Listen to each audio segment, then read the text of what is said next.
메시아 왕국, 예수님의 왕국이지요. 그 나라의 새로운 기준, 예수님의 나라, 그 천국인데, 천국, 혹은 이 세상을 살아가는 우리 믿는다는 그리스도인들의 새로운 기준은 무엇일까요? 첫 번째 문단은 팔복에 대하여 가르쳐주고 계시네요. 팔복. 왜 새로운 기준이 팔복으로부터 시작하느냐?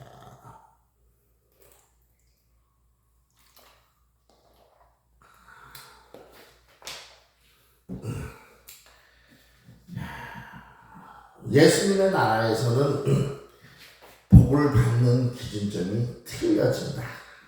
살펴볼까요? 예수님께서 무리를 보시고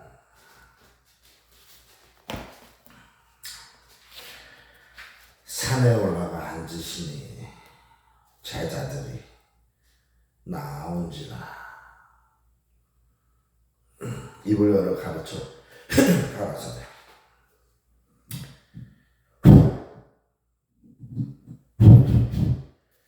심령이 가난한 자는 복이 있나니 심령 영원 마음 천국이 저희 것이며 애통하는 자는 복이 있나니 저희가 위로를 받을 것이며 온유한 자는 복이 있나니 저희가 땅 기업으로 받을 것이며 의에 줄이고 목마른 자는 복이 있나니 저희가 배부를 것이며 긍휼히 여기는 자는 복이 있나니 저희가 긍휼히 여김을 받을 것이며 마음이 청결한 자는 복이 있나니 저희가 하나님을 볼 것이며 화평케 하는 자는 복이 있나니 저희가 하나님의 아들이라 일컬음을 받을 것이며 의를 위하여 핍박을 받은 자는 복이 있나니 천국이 저희 것이니라. 나를 위하여 너희를 욕하고 핍박하고 거짓으로 너희를 거스려 모든 악한 말을 할 때에는 너희에게 복이 있나니 기뻐하고 즐거워하라. 하늘에서 너희의 상이 크리라. 너희의 전에 있던 선지자들을 이같이 핍박하였느니라. 아멘. 무슨 말씀입니까? 무슨 교훈을 얻을 수 있습니까? 무슨 행동을 취할 수 있습니까? 우선 우리는 심령을 가난하게 해야 되겠죠. 팔복에 제일 먼저 나오는 우리가 행할 수 있는 행동 양식은 우리의 심령을 가난하게 하는 거예요. 우리의 영혼을, 마음을 가난하게 하는 겁니다. 마음을, 돈을 내갖다 버리라는 게 아니죠. 우리의 심령, 마음, 영혼을 가난하게 해라. 그래야 복이 있다. 천국이 우리 것이다. 천국에 들어가려면 심령이 가난해야 된다는 거예요. 내 마음이. 무슨 뜻일까요? 영혼이 가난하다. 우리는 하나님, 예수님 만나고 예수님 믿으면 영혼이 부자예요. 근데 여기 예수님께서는 심령이 가난해야지만 천국에 갈 수 있다. 이게 무슨 뜻일까요? 아마도 제 생각에는 말이죠. 우리의 마음이 내 생각으로 가득 차 있으면 안 된다. 다 버려라. 내 생각, 사고, 개똥철학, 내 주의, 민주주의, 우파, 좌파, 개파 다 버려라. 쪽파, 양파까지 다 버려버려라.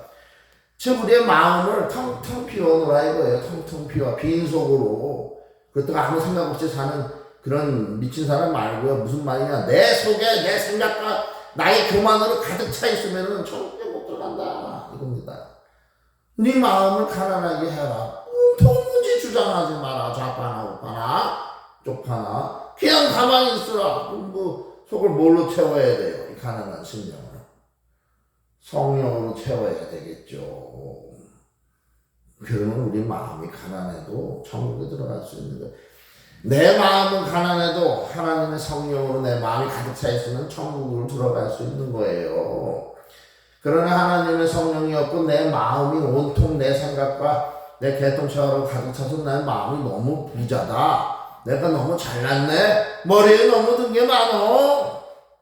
그러면 GLL 여기서 하차해 두시기 바랍니다. 자, 그래서 예수님께서 산에 올라가셔서 산상수훈 팔복에 관해서 산상수훈 때 첫 번째 니들 마음부터 가난하게 해라. 좌파 우파 다 버려라. 사사 붙여라.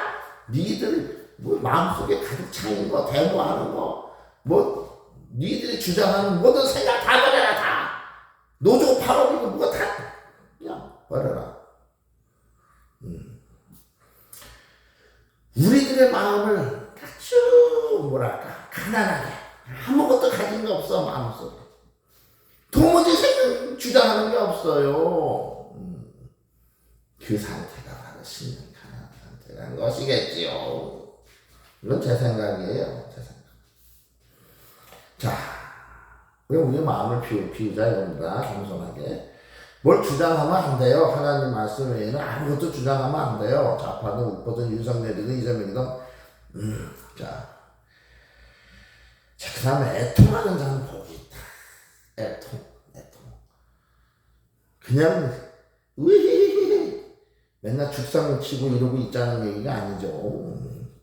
저희가 위로를 받을 것이며 여기서 예수님께서 애통하는 자라고 표현하실 때 어떤 사람일까요? 애통하는 자는. 애통하는 자는 어떤 자일까요?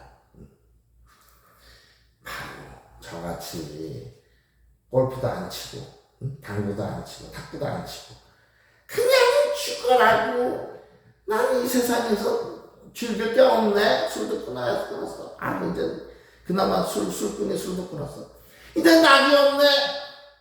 낙이라는 쇠파이프 그냥 밥에 무거운 걸 들었다 놨다 영육한 것을 위해서 육체는 병들면 안 되니까 그건 노동이죠. 바디빌딩은 노동이에요. 그 바디빌딩 하면서 즐겁다고 하는 사람은 별로 없을걸요. 자, 근데 우리는 낙이 없단 말입니다. 담배도 끊고 술도 끊고 다 끊었어요. 간음도 끊고 낙이 있어요. 골프 치는 사람들은 골프가 낙이지. 난 골프도 안 쳐요. 당구도 안 쳐. 탁구도 안 쳐. 그럼 뭘 치냐? 내 가슴을 치면서 답답해. 아무것도 하는 게 없는데 되게 답답하네. 가슴을 치는 거지. 가슴을. 이게 바로 애통하는 죄송합니다. 이게 바로 애통하는 거다. 이게 애통하는 거. 그러니까 애통하는 것은 이 세상 낙을 끊고 그냥 자중하는 마음으로 살고 있어라. 그럼 위로를 받게 돼. 이제 하나님께서 주시는 신령한 기쁨이 와요. 찬양 부를 때 오는 기쁨 이런 거 많습니다. 예배들을 사모하게 되고 예배 드릴 때 오는 이런 무한 리필의 기쁨이 와요. 무한 리필 기쁨이. 이게 바로 애통하는 자가 받는 위로 아닐까. 이거 제 생각에 이것도 다른 사람들은 이렇게 해석을 안 할 수도 있습니다. 자, 그리고 온유한 자는 복이 있다. 온유한 자. 저희가 땅을 기업으로 받을 것이다. 뭐 성격이 순하다고 땅을 기업으로 잘 삽니까? 제 아내는 얼마나 성질이 순한 줄 알아요? 성격이 부처 같은 사람이 부처 귀가 이렇게 늘어나가지고 실제 제 아내가 그렇단 말입니다. 성격이 아주 느긋하면서도 아주 온유해요. 겸손하고 말도 한마디도 안 해요. 평상시에. 할 때가 있지. 꼭 필요한 거만. 그러나 그런 부처 같은 성격을 갖고 있는 사람이 이조시대 조선시대 여자 같은 사람이 우리 아내다. 그런데 우리 아내가 지금 땅을 기업으로 받았냐 안 해서 받았어요. 땅 부동산. 그런데 그건 내가 내 부동산 투기를 잘해서 그런 거고. 성격이 온유하고 순하다고 부담을 못 받아요, 기업으로. 여기서 예수님이 온유한 자는 땅 기업으로 간다는 것은 남이 거 독사같이 그냥 요거 내가 먹어야지. 요것도 내가 먹어야지. 그런 놈들은 땅 기업을 먹어. 부자인 것 같아가도 오는 손들은 조금만. 여기는 영적인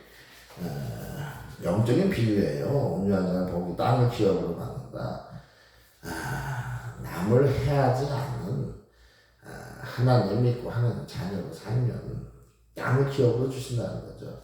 거름뱅이가 안 되게 해주신다는 거예요. 일용할 양식을 주신다는 거예요. 저 봐요. 일을 해요 제가? 세상을 하냐고요. 지금 10년 넘게 저 퇴직하고 이러고 있어요. 10년 넘게 40살부터 퇴직하고. 사실 40 전에도 별로 일을 안 했어요. 직장만 수백 군데를 옮겨가지고 기네스북에 올라있지 제가. 그 무슨 말이냐? 그냥 하나님께서 일용할 양식을 주신다. 왜? 마음을 온유하게 가지면 그래요. 제가 성질이 더러워 보여도 마음이 온유한 자입니다. 이거 보세요. 얼마나 온유하게 생겼어. 그래서 저같이 예수님 믿고 남 믿고 해코지해서 욕심 안 부리면 큰 일용할 양식을 줘요. 의에 줄이고 목마른 자는 복이 있다. 저희가 배부르게 된다. 정은이 북한의 김정은처럼 배가 터지게 쳐먹어도 그냥 똥만 많이 싸요. 그런 놈은 배가 부르지 않아요. 그 놈은 너무 먹어서 배가 고프지. 자, 여기 배가 부르려면 어떻게 해야 되냐? 의에 줄이고 목이 말아야지 배가 불러져요. 의에 줄이고 목이 말아요. 의분을 일으킬 수 있어요. 의분을. 이거는 제 생각이고, 의분보다는 의에 줄이고 목이 마르다는 것은 진리, 정의, 선 이런 것을 갈구하고 그런 걸 사랑하고 살아야 된다는 거예요. 그건 육체적인 배도 불러준다. 배가 부른다. 영육간에 배가 불러져요. 의를 갈구하는 사람, 정의를 추구하는 사람, 선을 추구하는 사람, 저 같은 사람을 할 수 있죠. 이런 사람은 그냥 배를 불러주신다. 그래서 제가 지금 이렇게 배가 부른 거예요. 의를, 정의를 추구하기 때문에, 불의를 미워하기 때문에. 대성님이시여, 할렐루야. 대성님, 임대성. 드디어 우리 예배에도 첫 번째. 이게 누구야? 잠깐만, 이게 대성님이 맞아? 아니, 얼굴이 왜 이래? 아니, 얼굴이 무슨 고생을 하다 왔어? 왜 이렇게 팍상 늙었어요? 네? 아니, 북한에서 막 탈북한 사람 같아요. 면도를 하신 거야? 아니, 면도를 제 소리 잘 들립니까? 네, 잘 들립니다. 마이크를 안 대고 해야지 더 잘 들릴 것 같아. 마이크. 잘 들리죠? 형님, 제 목소리 잘 들리십니까? 마이크 대니까 더 잘 들리네요. 제가 마이크를 대면 울리죠? 지금은 안 울리는데요. 지금은 어때요? 울려요? 울린다는 게 아니라 그 주변에서 소리를 두 가지를 잡아서 이게 안 들리는 그러면 이걸 꺼야 돼. 이걸 꺼야 돼.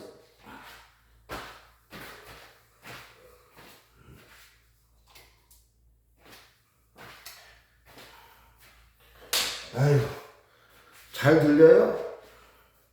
네, 잘 들립니다. 근데 라이브에는 아마 저기 마이크를 써도 라이브는 똑같이 잘 들릴 것 같아요.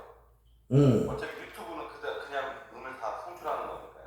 그렇죠. 그거는 지장이 없어요. 이 줌이 좀 까다로워서 두 개로 하나로 들어가는 게 제일 좋은 것 같아요. 근데 그 광대님 그 설정에 그거 있잖아요. 그 주변의 소리까지 다 잡는 거. 노이즈로 하지 않고. 지금 그걸 해놨어요. 제일 낮음으로 배경 소음을 제일 낮음으로 했어요. 그리고 이 컴퓨터가 이 노트북가 아들이 쓰던 그 게임 전용 노트북인데 음질 괜찮죠? 화질도 그렇고. 네네. 네, 이 정도면 뭐. 화질도 네, 저도 지금 임지사님이 그게 음성이 굉장히 잘 들려요. 뚜렷하게. 아, 그러네요. 예, 한번 찬양을 한번 들어보시면은 더 좋을 것 같아. 지금 한번 잠깐만 그러지 말고 지금 우리가 말씀 중이니까 이 말씀을 끝내고 마지막 찬양을 한번 시험 삼아 임지사님이 한번 공유해서 특송으로 한번 부르면 좋을 것 같습니다. 자, 아침에는 목이 안 풀려서 못합니다. 그러면 대성님께서 한번 공유로 한번 찬송가를 한번 올려줘 보세요. 반주를 제가 여기서 노래를 하면은 잘 들어가나 그걸 보자고요. 알겠습니다. 예. 자 지금 우리 최지사님하고는 무슨 귀한 은혜의 말씀을 나누셨습니까? 네. 새로부터 열심히 하나님의 말씀 나눴습니다. 그런 은혜는 간증으로 자꾸 이렇게 퍼쳐주세요. 세상에 널리 퍼쳐주세요. 무슨 은혜의 말씀을 나누셨습니까? 아니 얘기해봐. 오늘은 사도 바울님의 고린도전서 그리고 사도행전 관련해서 이야기를 좀 나눴습니다. 저는 단순히 사도 바울님이 그 미혼인 줄만 알았는데 네. 여러 가지 몸이 불편하시고 언어에 문제가 있으시고 이런 부분은 오늘 처음 알았습니다. 그부터 최지사님 통해서 배우신 거죠? 네. 예. 오케이. 좋습니다. 우리 최지사님도 빨리 우리 자유교회 예배와 친교 사랑의 나눔에 좀 참여하셨으면 좋겠어요. 자, 그나저나 우리 그 마태복음 5장이거든요. 마태복음 5장. 오늘은 참 역사적인 날입니다. 우리 임지사님께서 바쁜 와중에도 이렇게 새벽 한국에 지금 아침 몇 시예요? 7시 28분입니다. 7시 28분이요? 여기는 6시 36분인데 정확하게 1시간이 차이가 나는 건 아니구나. 여하튼 아침에 7시 30분 정도에 지금 식사도 못 하셨을 텐데 이렇게 눈곱만 뜨시고 이렇게 식사 못 하셨지? 이사님. 식사 아침 식사. 아침에 저기 어제 주문한 도넛을 하나 먹고 급하게 지금 먹고 들어왔습니다. 그래요. 살이 좀 빠져 보이죠? 아니 임지사님이 약간 좀 수척해 보여요. 네네. 요즘 뭐 마음고생을 해서 하고 있습니다. 예? 다이어트?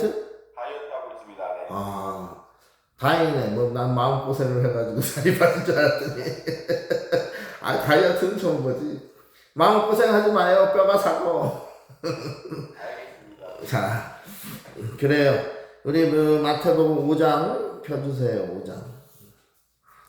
5장을 펴시면 지금 어디까지 하냐면 예수님의 팔복에 대해서 가르쳐 주세요. 우리 예수님 믿고 나면 우리 그리스도인들이 예수님 믿고 나면 우리에게 주어지는 복은 어떤 복이 있나? 8가지 복. 자, 그래서 심령이 가난한 사람부터 마음에 도무지 자기 주장이 없고 이 세상 낙을 다 끊고 애통하는 이 세상 술 먹는 낙 다 끊고 골프 치는 낙 다 끊고 임지사님 골프 치시잖아. 아니 그거 끊어서 해야 돼. 왜냐면 여기 애통. 네? 털버님 저한테 하나님 믿으려면 골프를 끊어야 된다고 자꾸 이야기를 하더라고요. 가만히 보면 털보님이 굉장히 믿음이 아주 엄격하신 분이야. 그 어떻게 보면 털보님의 말씀이 맞아요. 맞아요. 왜냐면 이거 막 애통하는 자는 복이 있다 그랬잖아요. 골프 치면 애통하게 됩니까? 신이 나지. 그러니까 여기서 예수님께서 애통하는 자는 세상 즐거움, 세상이 주는 낙을 다 끄는 완전한 올인하는 그리스도인을 말하는 거겠죠. 하나님 나라에 오른. 그렇다고 그래서 목사들이 골프를 치는 게 들키면 막 손가락 싸고 그러잖아요. 근데 그거는 하나님의 좀 목사만 해당되는 게 아니에요. 제가 느끼기에는 예수님 만나고 그리스도인이 되면 다 똑같아요. 세상 낙 다 끊어야 돼요. 특별히 술 같은 거 우리 정신에 악영향을 미치는 거, 골프는 뭐 그런 건 없으니까. 저는 그래서 골프를 뭐 끊어야지 된다 이건 아니에요. 다만 한 가지 예를 들자면 만약 골프에 너무 미쳐 있으면 안 된다는 거죠. 그 골프 때문에 하나님의 일에 방해를 받아. 자, 그러나 술 같은 거, 술이 주는 낙 같은 거 다 끊어야 되겠죠. 위로를, 하나님의 위로를 받게 되고, 온유한 자는 복이 있다. 뭐, 순한 성격을 의미하는 게 아니고, 땅을 기업으로 받는다, 온유한 자가. 예수님 믿고 나서, 십계명처럼 남의 물건 탐하지 않고, 온유하게 살면, 땅에서도 홈레스 안 된다. 다 일용할 양식 주신다는 거죠. 그리고 6절에 보면요, 의에 줄이고 목마른 자, 진리, 진실, 정의, 선, 그걸 주장할 수 있어야 된다는 거죠. 하나님의 진리, 이 세상의 진리, 구분할 수 없는 겁니다. 하나님의 진리가요, 이 세상에서도 진리예요. 하나님께서 주장하는 진실이 이 세상에서도 진실. 하나님께서 말씀하시는 선이 이 세상에서도 선이에요. 그리고 우리 그런 걸, 가령 정치 사상이나 자기 신념에 따라 거짓된 거를 진실된 것처럼, 악한 것을 선하게처럼 얘기하면 안 된다는 거죠. 우리나라 보세요. 나는 윤석열 파다, 나는 이재명 파다. 다 틀린 얘기라는 거죠. 자, 그래서 저희가 배부르게 된다. 진실을 추구하고 정의로운 사람. 그리고 이제 7절, 여기 6절까지 했는데요. 7절부터 12절까지, 이게 제가 읽었으니까, 자, 8절 보세요. 마음이 청결한 사람은 복이 있다. 마음이 깨끗한 사람만이 하나님을 믿을 수 있다는 거죠. 하나님을 볼 것은. 하나님을, 우리가 예수님을 믿었는데, 하나님을 보려면, 예수님을 보려면 믿고 나면 마음이 깨끗해야 된다는 거죠. 청결해야 돼요. 진짜 믿으라는 얘기예요. 화평케 하는 자는 복이 있다. 저희가 하나님의 아들이라 이렇게 말한다. 그러니까 이걸 반대로 말하면 이간질하는 자는 하나님의 아들이라 이렇게 못 받는 거죠. 이간질하는. 그건 우리는 그 우리 사이에도 서로 화평케 해야지. 벌써 이간질하면 안 된다는 거죠. 의를 위하여 핍박을 받은 자는 복이 있다. 천국이 우리 것. 의를 위하여 핍박을 받는. 우리한테 의는 하나님 말씀 복음이죠. 말씀 우리가 예수님 때문에 믿다가 핍박을 받으면 천국이 우리 거라는 거죠. 천국이. 그러니까 핍박을 받아야 되겠죠. 예수님을 인하여. 자꾸 핍박을 받아야 돼요. 저도 요즘 라이브 방송 키면은 많은 핍박을 받아요. 그러나 그런 가운데서 영접하는 분들이 들어오잖아요. 얼마나 은혜입니까? 자, 11절에 보면요. 예수님 때문에 우리가 욕을 먹고 모든 악한 일을 당해도 우리한테 복이 있다. 그때 오히려 즐거워하라. 하늘에서 상이 크다. 우리 예수님 때문에 받는 이런 모든 고난 때문에 하늘에 상이 쌓고 쌓인단 말이에요. 그리고 우리 전에 있었던 구약의 모든 선지자들의 돌에 맞아 죽고 다 처형됐어도 목 베어서 죽었어도 하늘에 쌓인 상급이 크다 이겁니다.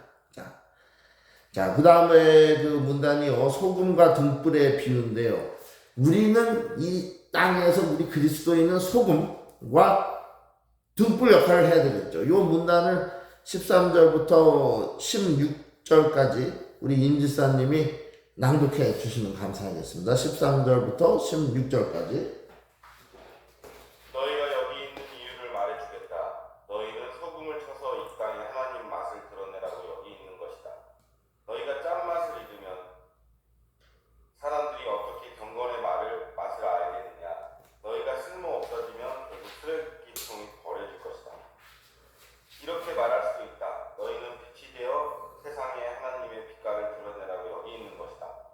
하나님은 감추어둘 비밀이 아니다. 우리는 이 비밀을 훤히 드러낼 것이다. 산 위에 있는 도시만큼 훤히 드러낼 것이다. 내가 너희에게 등불을 들고 있게 한다면 설마 너희는 내가 너희를 통 속에 숨겨두리라고는 생각하지 않을 것이다.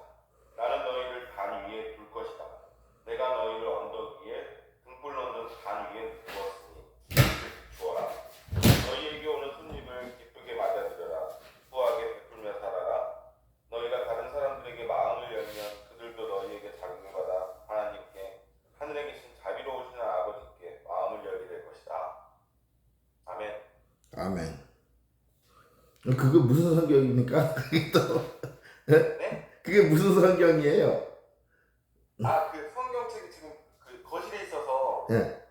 지금 이걸로 읽었는데 그게 뭐예요? 풀어주는 성경. 예? 그 메시지라는 그때 풀어주는 성경책. 아, 주석책 같은 거 메시지. 그럼 굉장히 자세하네요. 내용이. 굉장히 자세해요. 글쎄요.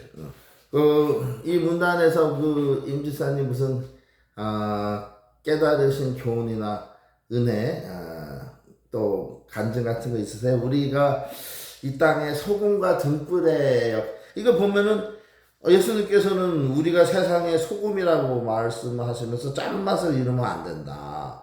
짠맛을 잃으면 쓸모없게 된다. 그 먼저 소금으로 우리에게 그 가르쳐 주시잖아요. 저는 저 같은 경우에는 너무 짠맛을 유지해서 사람들이 짠돌이라고. 근데 아니 이제 그게 저는 이제 요즘은 그거 잘 베풀어요. 근데 옛날에 이제 짠돌이라고 사람들이 그랬는데 사실은 그 말하는 사람들이 더 짠돌이야. 근데 자기들이 돈을 안 쓰려고 나보고 짠돌 돈을 쓰게 하려는 거지. 근데 이건 뭐 아무 교훈하고 상관이 없는 말이었어요. 이게 이제 우리가 이 땅에서 소금으로 짠맛을 잃지 않게 살려면은 그런 것 같아요. 제가 여기서 느끼는 교훈은 진리 안에서 그 진리를 주변 사람들에게 전해줄 수 있어야 된다는 것 같아요. 짠맛을.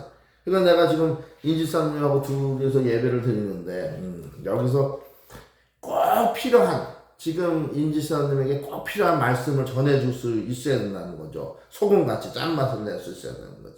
인지사님도 지금 여기서 마음문을 활짝 여시고 이 예배를 통해서 진짜 이 말씀 속에서 어떻게 내가 짠맛을 발휘할 수 있겠는가. 하나님의 진리. 거기에 이제 집중을 하시면은 우리가 짠맛을 잃지 않게 되는 거죠. 그 다음에 보면요. 우리가 지금 세상의 빛이라 그랬어요. 빛. 이 빛은 비추는 거잖아요. 예수님의 말씀과 하나님의 말씀으로 이 세상을 비추고 환하게. 그러니까 줄 말씀을 선포해야 되겠죠. 자꾸 가르치고. 왜냐면 그 빛은 숨기려고 하는 것이 아니고 오히려 드러내서 어두움을 밝게 해주려는 것이다. 여기 구체적으로 사람 앞에 빛을 비추는 것을 우리의 착한 행실을 보이라. 그 아버지께 영광을 돌려라. 우리가 착한 행실로 이 세상의 빛 노릇을 소금 역할을 할 수 있다 이겁니다. 자, 그래서 이제 이 말씀 문단을 보면요. 지금 임지사님께서 하시는 비즈니스와 모든 지인들을 만나서 맺고 가시는 인간관계 속에서 임지사님께서 이 빛과 소금과 빛의 역할을 충실히 하고 계신 것 같아요. 제가 보기에는. 무슨 말씀이냐면 이 집사님의 그 선한 영향력, 선한 언행과 행실을 통한 영향력을 분명히 주위 분들에게 세상에 끼치고 있다고 믿습니다. 왜냐하면 그러기 때문에 집사님 주변의 사람들이 응집하고 이런 능력이 발휘되는 것 같습니다. 앞으로 자유교회에서도 빛과 소금 같은 역할이 일어났으면 좋겠습니다. 자, 믿으시면 아멘. 믿으시면 아멘. 안 들. 믿으시면 아멘. 방금 안 들렸어요. 아니 지금도 안 들려요? 믿으시면 아멘. 아멘입니다. 할렐루야. 세 번을 했어, 세 번을. 왜 이렇게 안 들려? 아니 안 들리세요? 잘? 광대님 소리 치시면 큰 소리가 나면 주면서 소리가 안 나요. 안 들려요. 오히려 큰 소리를 내면 안 들려요? 되게 신기하네요. 아니 믿으시면 아멘 이 정도 했는데 안 들려? 안 들려요. 안 들려? 그러면 믿으시면 아멘. 아멘. 들려요 이건? 그러니까 희한하다. 그러니까 아예 카메라 앞에 대치고 네. 한번 큰 소리 말씀해 보시겠어요? 믿으시면 아멘. 안 들려? 네. 야 희한하다. 이거 이 하나님께서 이 줌을 통해서 양치기 광대 너는 그냥 소리를 지르지 마라. 그냥 조용조용히 그렇게 말씀하시는 건가? 어떻게 소리가 아예 안 들어가죠? 잘 들려요 지금은? 네네. 근데 하나님께서 겸손하게 온유하게 혈기를 부리지 말고 그렇게 하라는 말씀 같아요. 그렇게 받아들여야죠. 알겠습니다. 참 조금만 소리를 쳐도 안 되네. 알겠습니다. 네, 그래요. 우리는 소금 같은, 야, 이거 가만 있어봐. 자, 제가 다음 문단은 제가 읽을게요. 오늘 저 임수사님 어디 바쁘시거나 그런 일 있으세요? 아침에 스케줄? 오늘 아침에요? 네, 지금 어디 네, 바쁘시나? 아침에 그 강님께서 하지 말라는 골프 레슨, 골프가 있습니다. 아, 그래서 몇 시에 있으세요? 지금 9시부터 네. 11시 정도까지 골프하고 헬스 피트니스 있습니다. 지금 거기가 8시 정도니까 그러면 예배를 몇 시까지 끝내셔야 되죠? 앞으로 몇 분까지 더 예배 드릴 수 있으세요? 앞으로 뭐 1시간 20분 남았습니다. 아, 그래? 그러면 이제 알겠습니다. 예배를 제가 오늘은 지금 벌써 꽤 시간이 됐는데 자, 예배 금방 마칠게요. 그 다음 문단은 제가 읽겠습니다. 율법의 완성이신 예수님인데요. 내가 율법이나 선지자나 폐하러 온 줄로 생각지 말라. 폐하러 온 것이 아니요 완전케 하려 함이로라. 진실로 너희에게 이르노니 천지가 없어지기 전에는 율법의 1.1획이라도 반드시 없어지지 아니하고 다 이루리라. 그러므로 누구든지 이 계명 중에 지극히 작은 것 하나라도 버리고 또 그같이 사람을 가르치는 자는 천국에서 지극히 작다 일컬음을 받을 것이요 누구든지 이를 행하며 가르치는 자는 천국에서 크다 일컬음을 받으리라. 내가 너에게 이르노니 너희 의가 서기관과 바리새인보다 더 낫지 못하면 결단코 천국에 들어가지 못하리라. 아멘. 네. 여기서 우리가 받을 수 있는 교훈이 뭐겠습니까? 제가 보기에는 하나님의 모든 말씀을 구약의 율법도 여전히 진리예요. 하나님의 말씀이기 때문에. 그러므로 구약의 율법 쉽게 말해서 10계명이죠. 10계명서부터 오늘날의 하나님과 이웃사랑 이런 모든 하나님 예수님의 말씀을 지켜 행해야 된다는 거죠. 하나라도 버리지 말고 다 행해야 된다는 거예요. 그래야지 천국에 들어갈 수 있다는 거죠. 그러니까 구약의 율법을 대표하는 10계명을 예수님께서 완성하셨다. 이 말씀은 예수님께서 주장하신 대로 가르쳐 주신 대로 하나님과 이웃사랑 이 큰 계명 하나 속에 구약의 율법을 대표하는 10계명도 다 이루어지고 포함되어 있다는 거죠. 그러니까 우리가 하나님과 예수님의 가르침을 소홀히 여기지 말고 실천해야 된다. 이거겠죠. 예. 여기서 혹시 임지사님 궁금한 거 없으세요? 궁금한 건 없는데요. 네. 지금 제가 그 요한복음에서 예수님께서 이제 사람들이 바리새인들이나 사람들이 많이 믿지 않아서 네. 그 말씀을 많이 해주셨는데 네. 지금 여기서도 성경을 폐지하러 왔다고 생각하지 마라. 내가 이 부분이 똑같습니다. 이해가 안 됩니다. 그 율법을 폐하려고 온 것이 아니다. 이 부분이 이해가 안 되신다고요? 네, 성경을 폐지하러 왔다고 누군가 성경을 폐지하러 왔다고 생각을 해서 이렇게 말씀하신 건지. 성경이 아니고 율법이나 선지자를 그러니까 성경 하면은 하나님의 말씀이잖아요. 예수님께서 하나님의 말씀을 폐하러 오신 게 아니고 그러니까 그 당시 유대인들이 예수님께서 가르치시는 이런 새로운 말씀들이 복음이 구약의 율법이나 구약의 선지자들하고 정상반되는 다른 주장이라고 생각을 했었나 봐요. 유대인들이. 왜냐면 구약의 10계명을 포함한 율법과 구약의 선지자들이 말씀한 그런 모든 말씀하고 예수님께서 가르쳐 주시는 새로운 말씀이 상반된 거다, 다른 거다. 이렇게 사람들이 오해를 했을 가능성이 커요. 그래서 예수님께서 말씀을 하시는 거죠. 예수님께서 오신 이유는 율법과 구약의 선지자들이 하던 모든 하나님의 말씀을 완전케 하려고 오셨다는 거죠. 완성시키시려고. 그런 거가 율법에서 주장하는 그런 모든 말씀과 상반된 다른 말씀을 가르쳐 주시려고 온 게 아니고 율법과 선지자들이 했던 하나님의 말씀 그것을 더 완벽하게 완성시키려고 오신 거죠. 어떻게?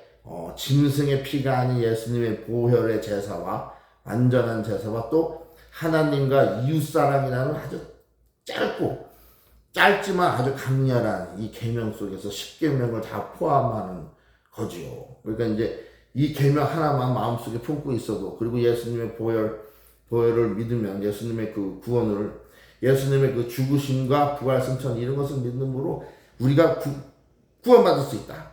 율법의 그 짐승의 제사 단편적인 효과를 보던 그런 제사함하고는 완전히 다른 이것이 바로 복음이잖아요. 그러니까 이런 복음과 하나님과 이웃사랑이라는 아주 단순한 진리의 계명 한 가지만으로 온갖 숱하게 많은 구약의 율법과 선지자들이 외치던 이 복잡한 모든 하나님의 말씀을 그냥 완전히 이룰 수 있는 그런 특별한 아주 신기한 일인 것이죠. 그런 뜻이라고 보면 되겠습니다. 또 궁금한 거 없어요?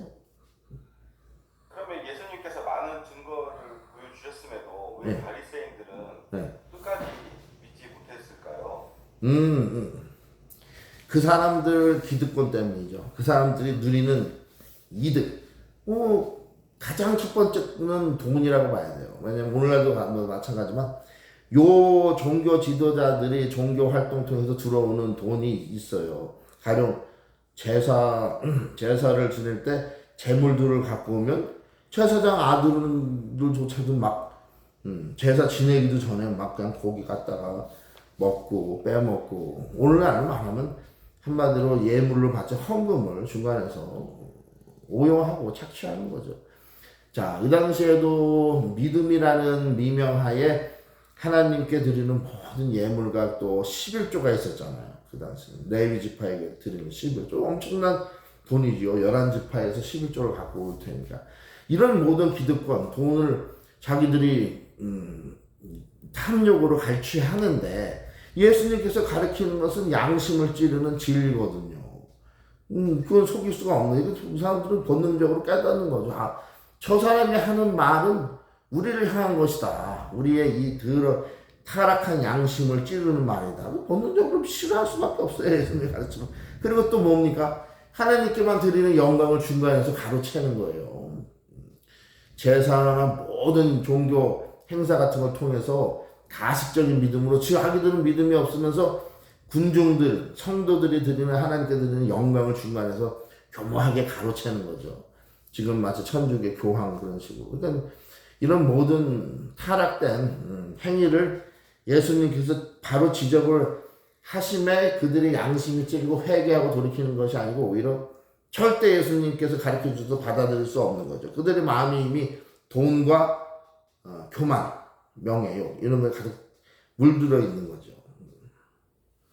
어떻게 이해가 좀 되시는가? 오늘날의 종교 교회 지도자들 목사들을 보면 알 수 있어요. 제가 자꾸 목사 얘기를 해서 이상한 것 같죠? 그렇지 않아요. 오늘날도 똑같아요. 교회에 지금 하나님과 우리의 중간에 있다고 자처하는 그 사람들이 종교 교회 지도자들이 똑같아요. 왜? 오늘날은 더 크게 하나님께 예물을 드려요. 돈으로 직접적으로. 갈취하기도 더 쉽고. 그래서 더 2000년보다 더러운 행태가 돼 있어요. 교회에서. 이건 2000년 전에 예수님께서 바리새인과 서기관들, 제사장들, 사두개인들, 종교 지도자를 지목하셨어요. 오늘날은 오시면 예수님께서 누구 지목할까요? 목사, 장로, 안수집사 이런 사람들 교단의 지도자들, 신학교 교수들 이런 사람들 지목할 거예요. 또 집사님 뭐 궁금한 거 있으세요? 없습니다. 예, 고맙습니다. 자, 그 다음에 살인에 대한 새 법을 주시는데요. 21절부터 26절까지 우리 집사님께서 읽어주시면 고맙겠습니다. 21절부터 26절까지. 너희는 옛 사람들에게 주어진 살인하지 말라는 계명을 잘 알고 있다. 내가 너희에게 말한다. 누구든지 형제나 자매에게 화만 내도 살인을 범한 것이다. 무심코 형제를 바보라고 부르면 너희는 법정으로 끌려갈 수 있다. 생각 없이 자매에게 멍청이라고 소리치면 지옥불에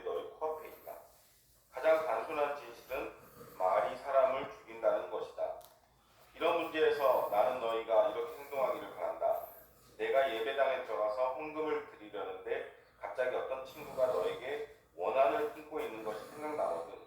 헌금을 내려놓고 즉시 나가 그 친구에게 가서 화해하라. 반드시 그렇게 하고 난 뒤에 돌아와 하나님과 일을 마무리하라. 또는 내가 길거리에 있는데 옛 원수가 다가 말을 건다고 하자 한시도 지체하지 말고 내가 먼저 나서서 그 사람과 화해하여라. 그의 이력을 보건대 그 사람이 선수를 치게 되면 너는 결국 법정에 서게 될 것이고 어쩌면 감옥에 갈지도 모른다. 그렇게 되면 너는 엄청난 벌금을 물지 않고는 거기서 나오지 못할 것이다. 아멘. 아멘. 네. 네. 여기 예수님께서 가르쳐 주시는 것을 보면요, 말을 굉장히 우리가 조심해야 된다는 걸 알 수 있고요. 특별히 우리 주변의 모든 사람들을 함부로 업신여기는 말 하면 안 된다는 거죠. 그러나 우리가 정말 성령으로 거듭나고 하나님의 뜻을 깨달아 안 뒤에 우리의 모든 주변 사람들에게 진리를 전파하고 사랑의 권고를 해야 되는 것과는 전혀 별개의 문제예요. 이건 전혀 별개의 주제입니다. 뭐냐면 함부로 미련하게 판단해서 어리석게 판단해서 한마디로 말해서 똥 묻은 개가 겨 묻은 개를 탓하듯이, 그러니까 내 눈에는 더 큰 들보가 쓰여 있는데 남의 눈에 작은 허물 티를 빼주겠다고 너무 그렇게 하는 거, 그런 걸 의미하는 거죠. 그 살인에 대한 해법, 남을 그냥 미워하면 형제를 미워하고 형제한테 화를 내면은 그것이 살인죄다. 새로운 계명을 주시는, 그러니까 살인을 하지 말라가 아니고 도무지 남을 미워하거나 혈기 부리거나 뭐 성질 부리지 말라는 거죠. 저 같은 경우도 이제 그런 것을 연단을 통해서 죽이고 라이브 방송으로 어떤 못된 채팅이 달려도 그냥 하하하 웃고 넘어가고 오히려 사랑의 권고를 할 수 있는, 그렇게까지 되는 얘기죠. 여기서 그러니까 이거예요. 예수님은 하나님께 우리가 예배를 드린다고 하고 악인들하고 막 싸우고 예배 드리러 가지 말라는 거죠. 내 마음의 혈기가 막 의분이건 혈기건 막 이렇게 정죄, 남을 증오하는 마음을 품고 예배 재단으로 나가지 말라는 거죠. 그러니까 우리가 우리 형제 자매들끼리는 더욱더 어떠한 오해나 의심도 없이 진정한 그 사랑의 마음으로 예배 앞에 와야 된다는 얘기죠. 여기서 혹시 집사님 의문 궁금하신 거 있으세요? 아쉽게도 여기에는 없습니다. 아직 아쉬운 게 아니고 그게 좋은 거예요. 의문이 없다는 건 다 이해가 된 거기 때문에 자꾸 이게 굉장히 좋은 겁니다. 예, 그래요. 예수님께서 굉장히 예수님 여기 디테일하게 네. 내용을 말씀을 주셔서 맞아. 그 집사님은 그 성경을 이렇게 어떻게 접근하는 것도 아주 쉽게 풀이가 된 아주 좋은 성경을 이렇게 접하시게 됐네요. 그것도 어떻게 선물로 들어오세요? 그래도 그 예배 때는 이거 말고 네. 성경으로 해야 될 것 같은 생각이 듭니다. 맞아요. 왜냐면 그게 성경은 아닌 것 같아요. 왜냐면 성경을 쉽게 풀어 쓴 거지, 길게. 왜냐면 이 성경은 원본이 사본이 다 있거든요. 그거를 영어로, 라틴어로, 뭐 그리스어로, 헬라어로 자꾸 돌고 돌고 히브리어 원어가 이렇게 성경으로 번역된 거잖아요. 영어와 한국어로까지. 근데 지금 대선님께서 읽으신 것은 내가 보기에는 뭐랄까, 그 성경을 더 살을 붙여서 쉽게 풀이해 놓은 것 같아요. 그 내용이 더 길어요. 이 지금 원 성경보다. 네. 더 쉽게 들었거든요. 그러니까 그것도 좋아요. 지금 대선님 같이 처음 성경을 접하시는 분은 이해가 잘 될 테니까. 그러나 예배 때는 아마 정성경을 읽는 게 좋을 것 같아요. 왜냐면 다른 사람들 저건 성경이 아닌데 이런 실족을 할 수 있으니까. 자, 그 다음에 간임에 대한 세법은 지금 집사님이 읽으셨죠? 지금 좀 전에? 네, 제가 27절부터 읽을게요.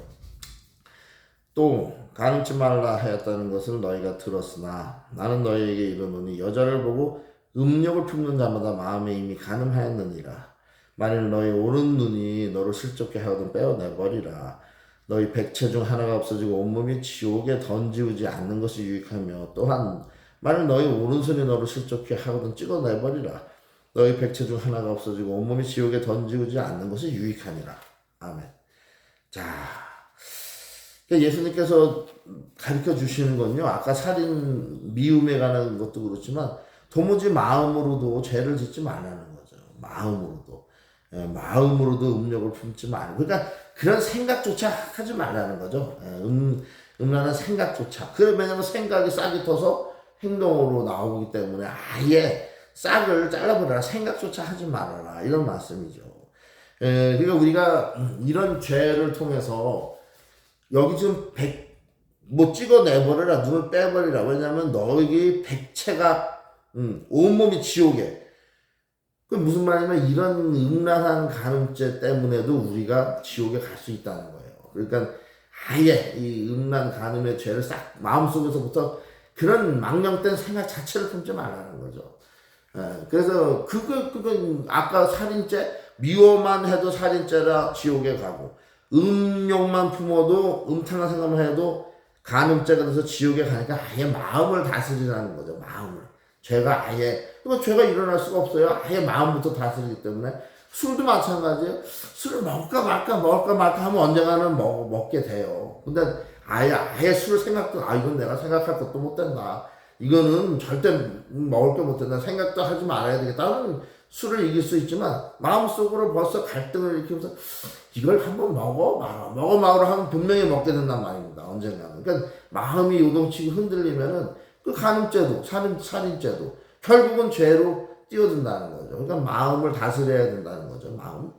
여기서 혹시 궁금하신 거 있으세요? 지금 여기 키워드는 가늠 같은데요. 네. 지금 그 목사님도 혹은 또 많은 그리스도인들도 이 간음을 저지르는 사람들이 있는데 성경에도 분명히 하지 말라고 하는데 이거를 하는 사람들은 어떤 벌을 받아야 되나요?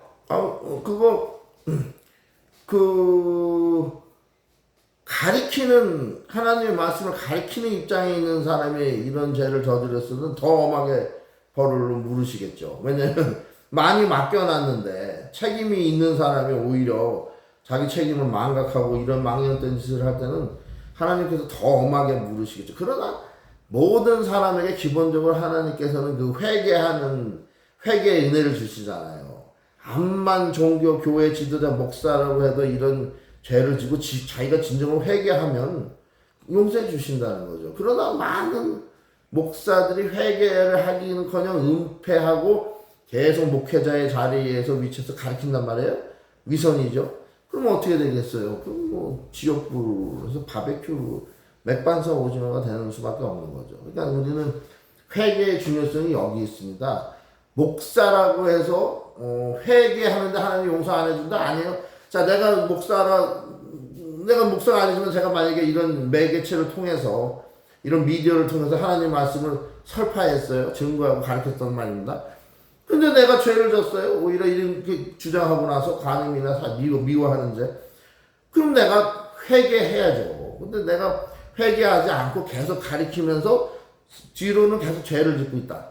그건 여지없이 지옥이죠. 우리 믿는 사람들은 다 똑같이 적용돼요. 하나님의 법칙을. 그리고 일도 저는 그렇다고 좀 느껴요. 우리가 예수님께서 너희는 왕같은 제사장이라고 우리 모든 믿는 사람들에게 그렇게 선포를 하셨을 때는 우리는 왕같은 제사장으로 일을 해야 되는 이미 의무가 주어진 거예요. 권한뿐만 아니고 의무도. 근데 우리 그리스도인들이 착각하죠. 저 목사만, 장로만 주의 일꾼이다. 우리는 일을 안 해도 된다. 저 사람들이 일꾼 아니냐. 아니에요. 우리가 일꾼이에요.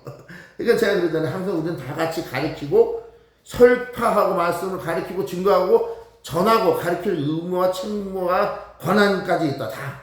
목사뿐만 아니고. 그래서 제가 임집사님이나 저나 신학교 갈 필요가 없어요. 저는 기웃기웃거리기도 하고 졸업장도 받아내고 다 했어요. 그러나 목사님한테 목사 안 쓰도 어떤 분한테 받긴 받았어.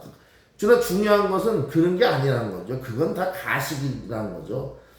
우리가 성령에 인침받고 성령 불세례 받고 집사님이나 저도 마찬가지로 우리 평신도들이 들고 일어난다는 거 하나님의 일에 가르치고 배우고 서로 전파하고 증거하고. 여기서 만약에 주저하거나 망설이거나 아유 머리 아파. 난 헤드액 때문에 도저히 못하겠는데 목사들이나 하라 그래. 난 그냥 편안하게 예배나 구경하고 예배나 보다가 천국 갈 테니까. 그 천국문이 안 열린다는 거예요. 안 열려요. 그런 믿음이는. 이거 성경이 그래. 뜨겁든지 차든지 아니면 내가 뱉어버리겠다. 너희들은 왕 같은 제사장이다. 그때는 뭐 축복의 의미만 있을까요? 아니에요. 책임의 의미도 준 거예요. 일을 하라는 거죠. 왕 같은 제사장이니까. 제사장 같은 왕이 아니고 왕 같은 제사장이라고 그랬잖아요. 그 말은 무슨 말이냐면 왕 같은 그 권위가 있는 제사장 노릇을 하는 거예요. 제사장 같은 왕 노릇을 하는 게 아니고 우리 왕이 아니에요. 우리 왕은 예수님 한 분이에요. 그러나 우리는 왕 같은 제사장의 일을 해야 되는 거죠. 제사장이 뭡니까? 하나님께 제사 예배 드리는 리더예요. 우리가 그렇게 해야 된다는 거죠. 예수님이 주장하는 건 우리가 왕이라는 게 아니에요. 제사장이라는 거죠. 그러나 왕 같은 권위를 입은 큰 대제사장이라는 얘기죠. 대제사장.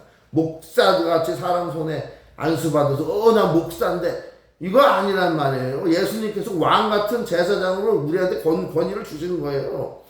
제사장 같은 왕이 아니고. 그러니까 말이 아다르고 어다른 거죠. 우리가 왕 노릇하라는 게 아니고 제사장 노릇하라는 거죠. 왕의 권위를 입은 대제사장 같은 거. 이건 지금 집사님이나 저나 제가 지금 이거 뭐가 여기서 뭘 안다고 떠들고 그게 아니에요. 우리가 이제 이런 행위를 통해서 이 말씀 안에서 주고받는 큐티 행위를 통해서 말씀 증거하고 전하는 거죠. 복음의 일꾼으로. 지금 집사님이 굉장히 큰 자리에 앉아서 큰 일을 하고 계신 거예요. 물론 이게 우리한테 힘들 과정일 수도 있어요. 그러나 이 연단의 자정이 쌓이면 나중에는 집사님과 제가 기쁨으로 할렐루야를 외치면서 이런 일을 즐거움으로 할 수 있다는 거죠. 쌓이면. 자, 그리고 다음 문단을 우리 집사님이 31절, 2절, 두 절을 한번 읽어주시겠어요? 이혼에 관한 법인데, 이혼. 성경에 누구든지 아내와 이혼하는 자는 아내에게 이혼 증서와 법적 권리를 주고 합법적으로 하라고 한 말을 기억하느냐. 너희 중에는 이 규정을 자신의 이기심과 변덕스러운 마음을 포장하는 부실로 이용하거나 합법적이라는 이유만으로 모른 척하는 사람이 너무나 많다. 제발 가식은 그만두어라. 아내와 이혼하면 너희는 아내를 간음하게 만든 책임이 있다. 바로치고 아내가 문란한 성생활로 이미 그렇게 되지 않은 이상 말이다. 바로 닫고 또 그렇게 이혼한 여인과 결혼하면 너희도 자동으로 간음하는 자가 된다. 법을 부실 삼아 도덕적 타락을 미워할 수 없다. 아멘. 굉장히 그 성경 말씀을 자세하게 이해하기 편하게 풀어줬네요. 마치 주석같이. 여기서 혹시 궁금하신 거 있으세요? 주사님? 그럼 여기서 이제 이혼도 하지 말라고 말씀하신 건데요. 네. 그렇다면 이 성경에서 말씀해 주시는 가장 큰 죄는 바로 간음인가요? 아니에요. 하나님께서 죄라고 규정한 거는 크고 작고를 떠나서 다 똑같은 죄입니다. 뭐 살인죄가 간음죄보다 더 크다. 도덕질 죄는 간음죄보다 작다. 이런 게 아니고 죄가 있으면 어쨌든 그 회개하지 않으면 천국에 못 들어가요. 죄는 다 경중을 떠나서 다 죄는 죄예요. 그러니까 네가 나보다 더 죄인이다. 너가 나보다 더 큰 죄를 졌잖아. 난 최소한도 감옥은 안 갔다. 막 이런 주장할 수 없습니다. 죄는 하나님께서 보시기에는 마음으로 보세요. 근데 여기 이제 이혼에 관한 새 법에서 요게 아까 나온 간음에 대한 새 법하고 연관이 좀 돼요. 왜냐면 여기 보면요, 마지막에 이혼한 여자에게 장가만 들어도 간음하느라 그랬잖아요. 다른 남편한테 결혼 생활을 하고 있었어요. 근데 그 남편이 아내를 버렸단 말입니다. 근데 그 아내한테 장가를 두면 그 사람도 간음하는 거라고 그랬어요, 예수님께서. 이게 굉장히 엄한 법이죠. 그러니까 예수님께서 주장하는 건 뭐냐면 도무지 이혼을 하지 말라는 거예요. 우리가 여기서 모세한테는 아내가 음행한 연고가 있으면은 이혼 증서를 써줘서 버려버려라, 이혼해라, 이것이 가능하다 이랬단 말이에요. 근데 거꾸로 우리가 오늘날 보면 남편이 음행을 하면 그건 괜찮냐? 여자도 오늘날 법은 그렇잖아요. 남편이 음행을 해도 똑같이 이혼 사유가 돼요. 제가 지금 소리를 좀 높여도 들어가요? 잘 들리세요? 네, 잘 들립니다. 다행이네요. 그래서 예수님께서 지금 주장하시는 것이 여기 보면요. 이거예요. 예수님께서 음행한 연고 없이 아내를 버리면 이는 저로 간음하게 하며, 여기서 예수님도 음행한 연고로는 아내를 버릴 수 있다고 그래요. 근데 남자는 또 언급을 안 하세요. 남자가 음행을 하면 여자가 남자를 버려도 된다, 이렇게는 얘기를 안 하세요. 희한하게. 예. 그러니까 이게 이런 결혼 이혼에 관한 법이 우리가 생각하면 이거 남녀 차별이 아닌가? 평등하지가 않지 않는가? 이렇게 할 수 있는데, 하나님의 창조 질서는 이렇다는 거예요. 그게 무슨 말이냐? 아내에게 성적 순결성을 생명처럼 강조한다는 거죠. 아내에게는 성적 순결성, 그러니까 이런 간음 같은 죄가 남자보다 훨씬 무겁게 작용된다는 거예요. 우리가 이런 거 생각할 때, 왜 똑같은 남녀 평등 시절인데 뭐 이런 성적인 범죄가 왜 경중이 있나? 그러나 하나님의 창조 질서에는 여자에게는 성적 순결성이 훨씬 더 많이 부여된다. 처녀성 같이. 결혼에서도 여자는 순결을 뺏길 수 없다. 그래서 뭐 혀를 깨물고 자살을 하든 자결을 하든 어떻게든 저항을 하고 뭐 이제 그런 거죠. 그러나 남자에 대한 그건 없고, 오히려 구약에 보면 말이에요. 그 유다 같은 사람은 예수님의 조상이죠. 예수님의 조상이에요. 야곱의 셋째 아들인가. 그런데 유다가 자기 며느리가 창녀인 척해서 그 며느리하고 상간을 해서 낳은 자식의 후손이 바로 이제 예수님이 된단 말이죠. 그게 무슨 말이냐면은 하나님께서 생각하시는 이런 질서가 오늘날 우리 현대인이 생각하는 남녀 평등하고 일치하지는 않는다. 왜냐면 오늘날 우리가 주장하는 이런 결혼법이라고 남녀 평등을 주장하는 페미니스트나 모든 남녀 평등주의자들은요, 남자와 여자는 무조건 똑같다. 뭐 아무 차이가 없다. 신체적 능력도 차이가 없다. 힘도 똑같고 다 똑같다. 그건 하나님이 주장하는 남녀 평등이 아닌 거죠. 그러니까 남자와 여자가 하는 역할도 틀리고, 능력도 틀리고, 지위도 틀려요.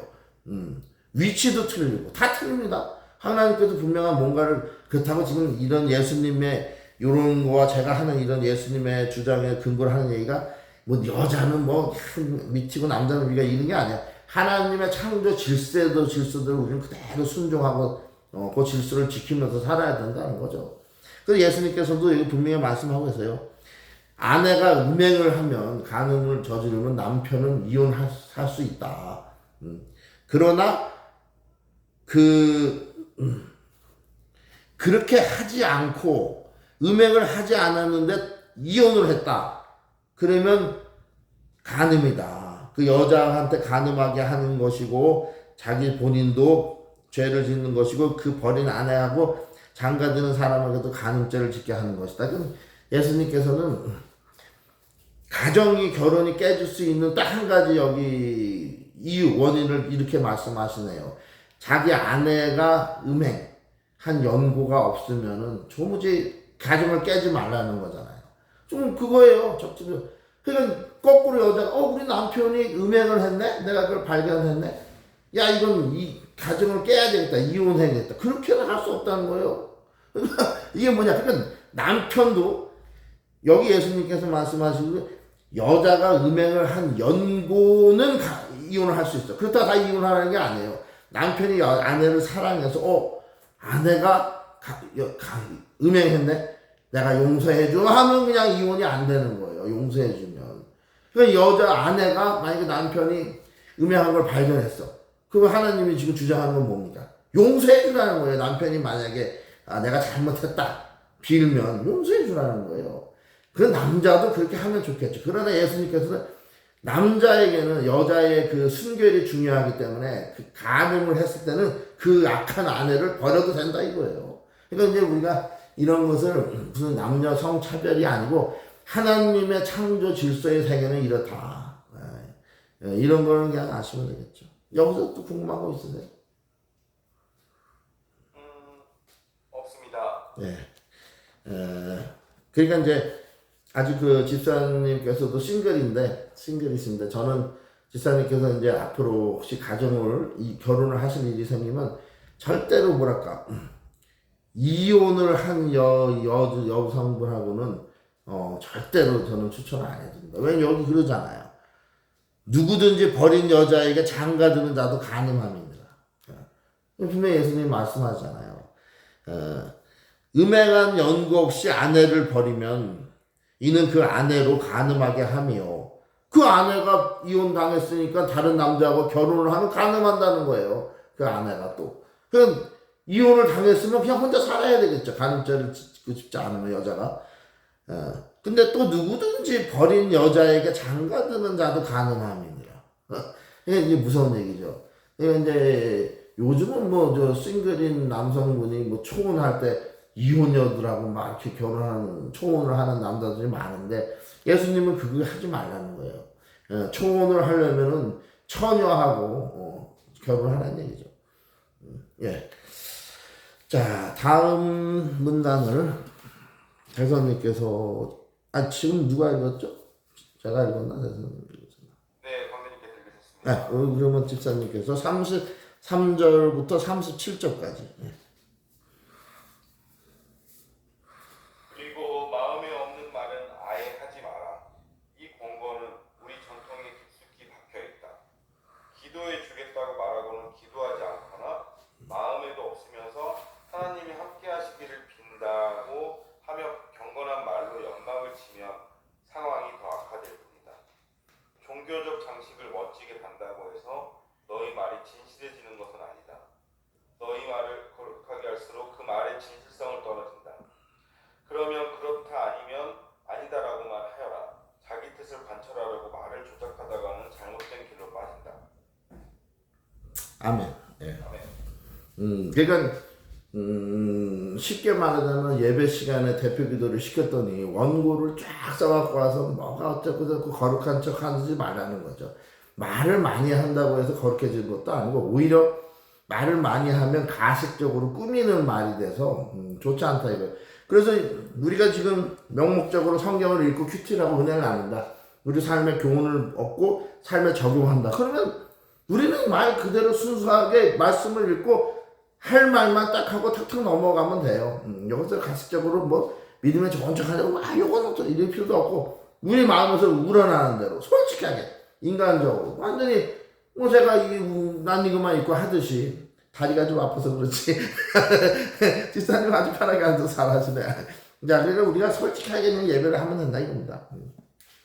그러다 보면 이게 연단이 돼요. 믿음이 막 생기면서 이게 정말 좋은 시간이구나 하고 이게 은혜의 시간이라는 것을 알게 됩니다. 여기서 집사님 궁금하신 점 있으세요? 네, 중간에 읽다가 조금 제가 울컥했는데요. 네. 제 지금 마음을 하나님께서 그대로 말씀해 주시는 것 같아서 네. 이제 너무 감명 깊은 구절이었고요. 네. 일단 그 주변에 기도해 주겠다고 하고 네. 너를 위해서 기도하겠다라고 하는 사람들한테 저는 항상 묻고 싶었거든요. 솔직히 네. 너 정말 나를 위해 기도했어? 라고 묻고 싶거든요. 네. 그래서 너무 그게 반복하듯이 그 말을 하는 사람들이 너무 많거든요. 그리고 저 또한 그런 적이 있었거든요.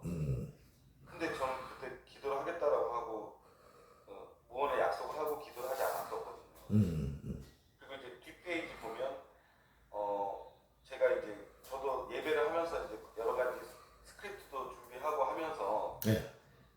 제가 성경이나 이런 전반적인 지식을 잘 모르다 보니까 좀 더 좋은 미사오를 찾으려고 되게 노력을 많이 했던 그 모습이 좀 반성이 되면서 이 하나님의 이 말씀이 여기 성경에 다 있었구나.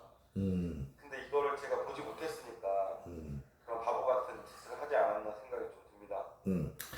네, 그래요. 아주 좋은 말씀이에요. 이거 집사님은 그 순간 짧은 시간에도 영적으로 벌써 많은 것을 캐치하셨어요.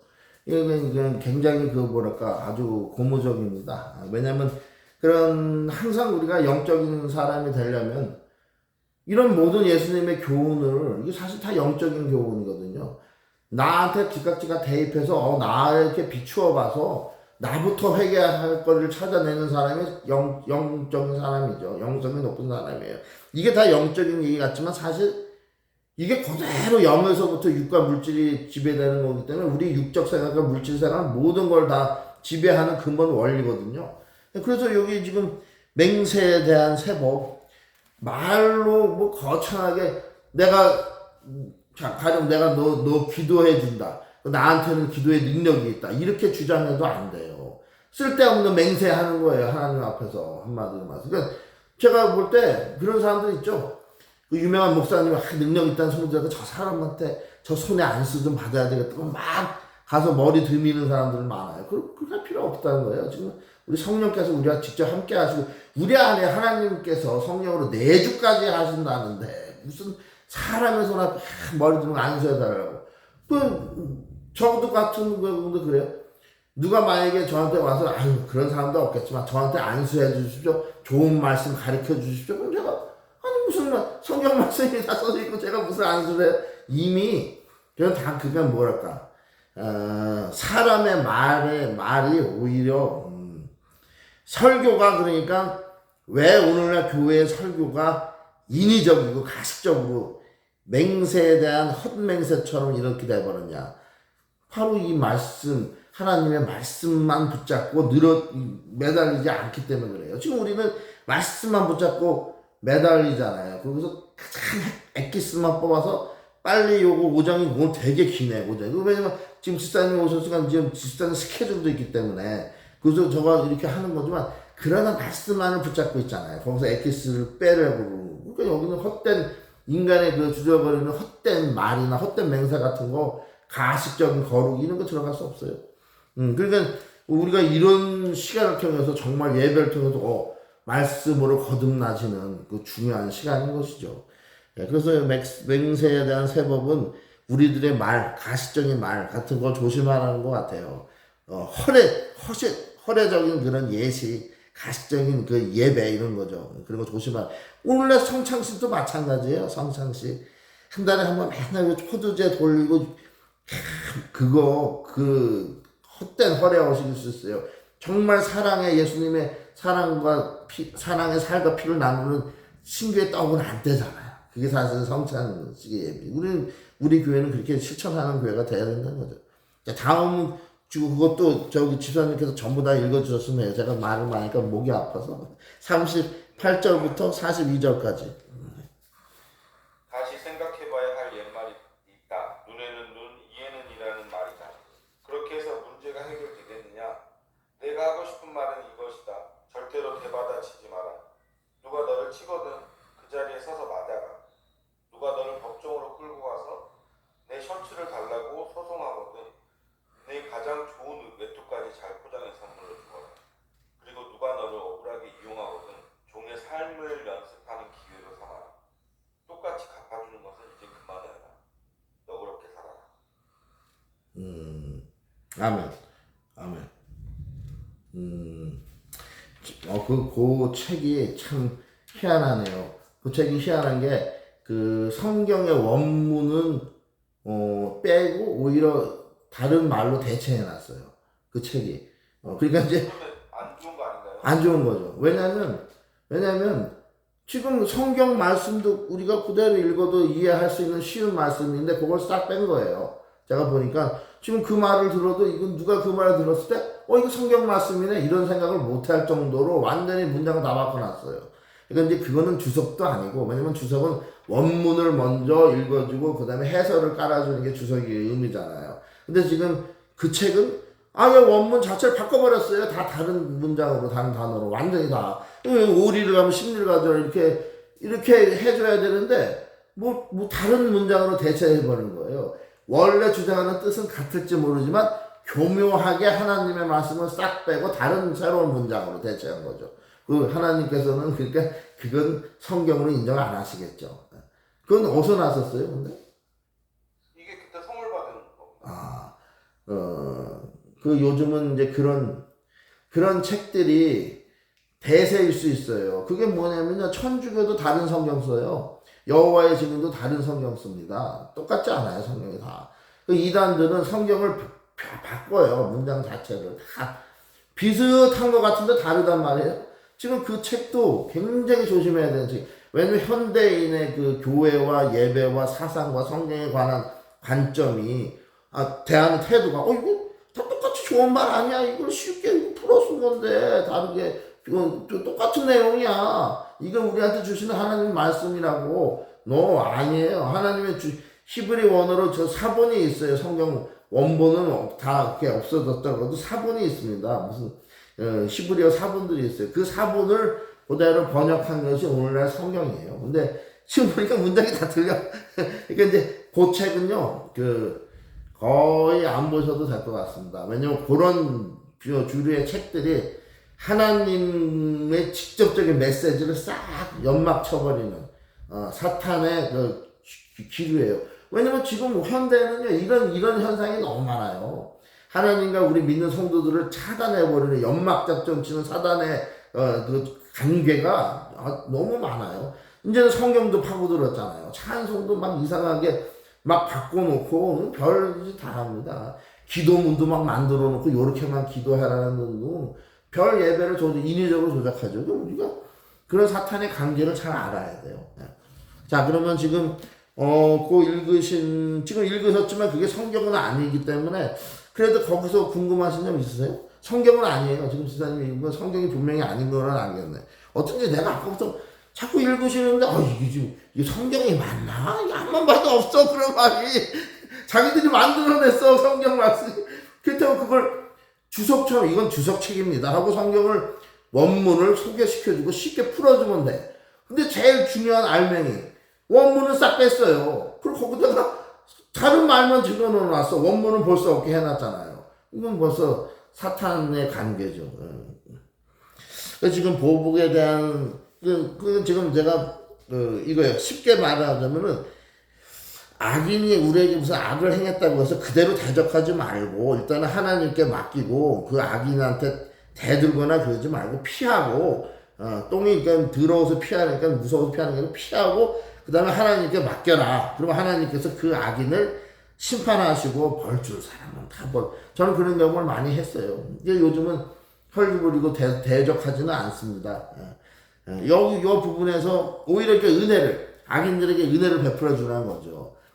저도 라이브로 누가 와서 막 이상한 얘기 하면 오히려 저는 경고를 해요. 무슨 이제 예수님 앞에 회개하고 우리랑 같이 예수님 믿는 신앙생활을 하자고 들어오시라고 자유교회 이렇게 합니다. 근데 먹혀요. 요즘은 또 그게 오늘 또 한 번도 들어오셨어요. 정치 사상을 갖고. 근데 이게 안 될 것 같은데 정말 하면 돼요. 정말 됩니다. 여기서 혹시 궁금한 거 있으세요? 근데 그 성경에는 피하라라는 말도 있나요? 피하라? 여기 보면은 악한 자를 대적하지 말라. 대적하지 말라라는 말은 피하라는 뜻도 되죠. 근데 피하라는 뜻은 아니에요. 다만 대들고 싸우지 말라는 거죠. 대적하지 말라는 거죠. 뭐 비굴하게 그 자리를 막 피하고 도망다니고 이런 표현은 없어요. 그러니까 아까 읽으신 게 그런 표현이 있죠. 피하라는 표현이. 아니 여기도 없는데 강대님께서 조금 전에 아까 피하라는 말씀이 있었어요. 있었나 보다. 제가 그렇게 대적지 말라고 하셨으니까 대항해서 싸우고 대들고 싸우지 말라는 거죠. 근데 어떻게 보면 그 싸움을 피하라는 것도 되는데 저도 그래서 싸움이 막 일어나려고 그러면 그 자리에 그냥 제가 박차고 나와버려요. 교회에서도 몇 번 그런 적 있었거든요. 그 대적하지 않는 게 피하는 거죠. 또 요한복음에서 예. 예수님께서 말씀하실 때마다 그 바리새인들이나 주변의 사람들이 다 돌을 들고 서 있었는데 이제 그 절체절명의 위기 순간에 예수님께서 이제 이렇게 피하시고 사라지셨잖아요. 예. 네, 그게 생각이 납니다. 맞아요. 그것도 예수님께서 능력이 있으시지만 아직 예수님의 십자가 때가 되지 않았기 때문에 그들을 심판하지 않고 때가 아직 안 됐기 때문에 피하는 거죠. 우리도 마찬가지예요. 그 악인을 피하면 그 악인이 하나님 손에 붙이는 거예요. 그래서 그 사람의 그 죄에 대한 심판의 때는 틀림없이 임해요. 그 사람이 회개하지 않는 한. 제가 인생 살면서 보니까 한 2, 3년 2년 안에 하나님이 치시더라고요. 그 악인은. 그러니까 우리 믿는 자녀가 무슨 악한 일을 당해서 억울해서 하나님께 기도를 드렸을 때는 하나님이 그 기도에 응답을 한 2년 안에 해주세요. 그러니까 우리가 대적해서 싸울 필요가 없습니다. 또 궁금한 거 없으세요? 네, 없습니다. 예. 그리고 이제 마지막 사랑에 대한 세법이 43절부터 남았는데 요 43절부터 끝까지 한 그 책으로 한번 읽어봐 주세요. 제가 그럼 그 책의 문제가 뭔지 마지막이니까 한번 정확하게 보자고요. 예. 너희는 옛 율법에 기록된 친구를 사랑하라는 말과 기록에는 없지만 원수를 미워하라는 말을 잘 알고 있다. 나는 거기에 이의를 제기한다. 나는 너희에게 원수를 사랑하라고 말하겠다. 원수가 어떻게 하든지 너희는 최선의 모습을 보여라. 누가 너희를 힘들게 하거든 그 사람을 위해 기도하여라. 그러면 너희는 너희의 참된 자아, 하나님을 만드신 자아를 찾게 될 것이다. 하나님도 그렇게 하신다. 그분은 착한 사람이든 악한 사람이든 친절한 사람이든 비열한 사람이든 상관없이 모두에게 가장 좋은 것, 해의 온기와 비의 양분을 주신다. 너희가 사랑할 만한 사람만 사랑하는 것이 고작이라면 상급을 바랄 수 있겠느냐. 그것은 누구나 하는 일이다. 너희가 만일 너희에게 인사하는 사람에게만 겨우 인사한다면 상급을 바랄 수 있겠느냐. 그것은 죄인도 흔히 하는 일이다. 한마디로 내 말은 성숙한 사람이 되라는 것이다. 너희는 천국 백성이다. 그러니 천국 백성답게 살아라. 하나님이 주신 너희 신분에 합당하게 살아라. 하나님께서 너희에게 하시는 것처럼 너희도 다른 사람을 대할 때 너그럽고 인자하게 살아라. 네. 아멘. 그 책은 성경 같은 능력과 권위는 전혀 없네요. 들어봐도 그냥 뭐 인자한 도덕 강의에서도 누구나 들을 법한 그런 미지근한 표현과 미지근한 얘기예요. 그래서 이걸 들을 때 우리 심령을 쪼개는 성령님의 하나님의 음성과의 그 권능과 능력과 권위가 없어요. 권세도 없고 마음의 울림이 없다는 얘기죠. 왜? 하나님의 말씀을 제껴놓고 다른 말로 바꿨잖아요. 내용이 암만 비슷한 것 같아도 틀려요. 하나님께서 직접 주신 이 성경의 원어가 우리 마음을 쪼개는 성령 하나님의 한마디 말씀이 곧 하나님이라 그랬거든요. 하나님이 곧 말씀이라 그랬어요. 예수님도 그 말씀이라 그랬고. 근데 그 말씀을 다른 쉬운 문장을 완전히 바꿔버렸잖아요. 그러니까 그 책을 읽을 때는, 말씀이신 하나님이 나한테 오질 않아요. 그러니까 말씀이신 하나님을 그대로 내가 읽어야지. 그러니까 성경을 읽으셔야 됩니다. 그거는 진짜, 그러니까 부피만 더 늘어났어. 이거를 만한 부피를 2배, 3배로 쫙, 부피를 늘려놓음으로써, 되게 두껍잖아요. 결국은 하나님 말씀이신 하나님의 권능, 능력은 싹 패해버렸습니다. 그 책은 저기 험책장 책방에 팔거나 아니면 선물 주신 분의 그 성의를 생각해서 장식품으로 이렇게 좀 꽂아놓으면 괜찮을 것 같아요. 그래요. 여기서 궁금한 거 있으세요? 사랑에 대해서. 없습니다. 네. 그러니까 이제 하나님께서 말씀하시는 예수님의 그 가르침 사랑에 대한 가르침은요. 여기 원수를 사랑하라. 그리고 하나님께서 악한 사람에게도 다 똑같이 한다. 그러면 우리가 이제 이거 오해할 수 있어요. 하나님께서 지금 이 우리의 삶의 현상에서 해도 달도 공기도 산소도 물도 다 똑같이 공급해주는 건 맞아요. 그러나 오해하면 안 돼요. 때가 되면 하나님께서 꼭 심판하십니다. 가르신다는 거죠. 그 공평하게 공의로. 그리고 원수를 사랑하라는 것이 아까 그 책에서는 원수를 위해서 사랑할 뿐만 아니고 최선을 다해서 원수를 위해서 해주라고 풀었잖아요. 근데 성경에는 그냥 여기 보면 원수를 사랑하라.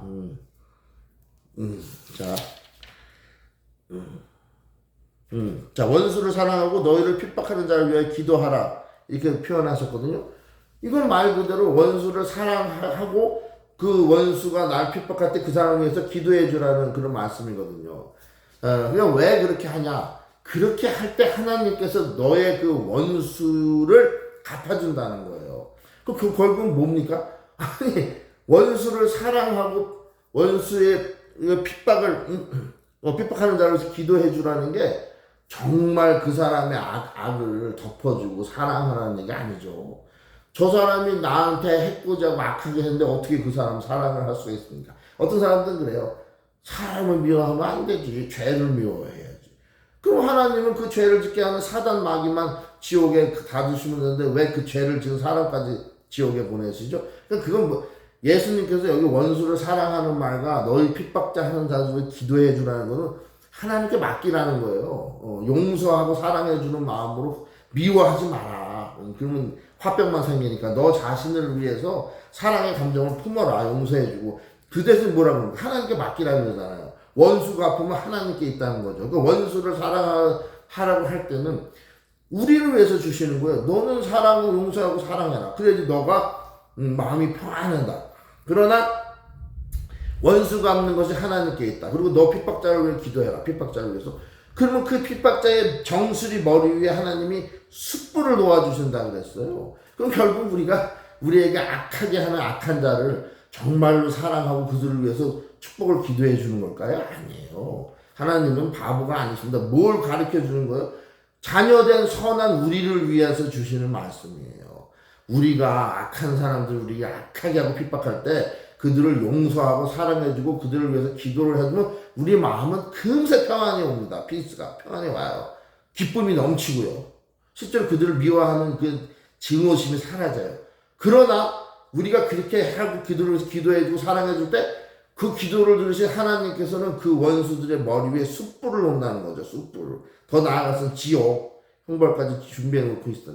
그러니까 성경에 원수가 아프면 하나님께 있다는 거잖아요. 그러니까 이런 예수님의 이런 사랑에 대한 법을 잘못 이해하면은, 야, 원수, 너 무조건 사랑해주고, 사랑해줘야 돼. 뭐 다 용서해줘야 돼. 그런 거 아니라는 거죠. 하나님은 심판을 준비해 놓고, 원수 갚음을 준비해 놓고 있어요. 다만 우리 믿는 자들은 용서와 사랑을 통해서 마음의 증오심을 없애고, 항상 하늘, 천국 평안을 유지해라 이겁니다. 그러나 기도를 하나님께 맡기면 자 원수 갚음도 하나님에 있고 그 악인들의 머리 정수 위에 숯불을 그건 재앙을 본다는 거 재앙을 준다는 게. 그러니까 우리는 말장난에 속으면 안 돼요. 하나님 예수님께서 이런 사랑에 대한 새 법을 주시는 건 우리를 위해서 주시는 거지 악인들이 정말 우리가 그들을 용서하고 사랑한다고 해서 그 사람들이 죄가 용서됩니까? 사랑 받을 수 없어요. 하나님께 우리한테는 사랑을 받을 수 있어도. 그러니까 이 법은 다 이 팔복은요 우리 믿는 사람들한테 주시는 법이에요. 왜? 이 법대로 살면 복을 받는다는 거예요. 우리가 악인들이 아니고. 그러니까 악인한테는 전혀 해당되는 복이 하나도 없습니다. 이 팔복은 다 사랑에 대한 복까지 다 우리를 위해서 주시는 복이에요. 법이고. 자 이해가 되십니까? 네, 잘 됐습니다. 예. 아, 지사님 믿으시면 아멘. 아멘. 아, 좋아요. 아주 오늘 우렁차게 좋았습니다. 자, 여러분, 우리 찬양을 한번 집사님께서 공유해 주시고, 그리고 이제 제가 불러볼까요? 우리 한번 제 소리가 잘 들어가나 같이 한번 불러보죠. 네. 몇 장 여기 그것도 뜨나요? 그 가사? 가사가 뜨냐고요? 예, 반주와 가사가 뜨면 좋은데 왜냐면 예배 드리는 사람들이 다 그 가사를 볼 수 있으면 좋거든요. 가사는 뜨죠. 예, 화면 공유, 소리 공유. 그래서